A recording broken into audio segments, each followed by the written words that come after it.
गतकाली आमे गोटे जड़े कंप्लेंट हरप्रिया पात्र सुआंग थाना खंडगिरी लेडी जड़े रिपोर्ट कले घरे जड़े भड़ाटिया जहाँ का नाम टुलू आलियास तपन कुमार दले से गत मास घरे भड़ा रही से निजक माछ व्यवसाय परिचय देते बहुत बड़ माछ व्यवसाय अच्छी कहीकि घरे रही किछि दिन रहिला परे गोटे 4-5 दिन पर गोटे 5 लाख टंकार आवश्यकता थिला बोली से घर जी मालिक थिले कंप्लेंट हरप्रिया पात्र तांकू रिक्वेस्ट करथिले मु 2 दिन भीतर फेरई देवी मोर असुविधा अछि कही 5 लाख टंका कैश आकार रे हाथी थिले एवं सेतिरे कोनोसी लेखा पड़ी मध्ये से करनथिले दे देथिले विश्वास करिकि ता 2 दिन पर से 5 लाख टंका सह आउ किछि टंका मिसई को 5,20,000 टंका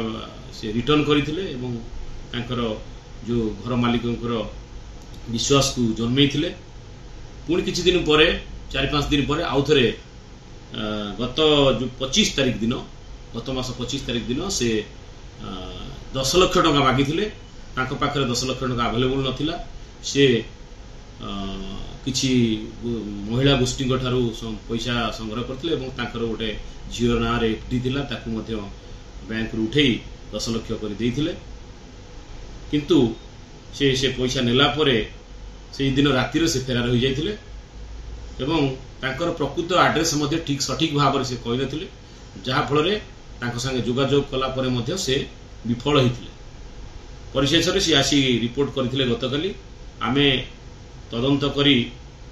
आमे खंडगिरी थाना केस नंबर 570/24 गोटे रजिस्टर करी तदंत चलाइथिलु एवं ताकू काली आमे धरिबार सक्षम होइथिलु एवं तदंत रे प्राथमिक तदंत रे जणा पड़ला से जणे ठक एवं एई भली भाव रे से जो जगह रे रहंती से अंचल रु एमती पैसा नै पळै जांती या परे मध्ये गोटे रिपोर्ट हेई 571/24 केस रजिस्ट्रेशन होती सेठू मध्य श्रीपुर अंचल श्रीपुर 8 लाख टंका ठकी नहीं जना पड़ी तेणु बर्तमान आम अरेस्ट कर कोर्ट चालान करूँ।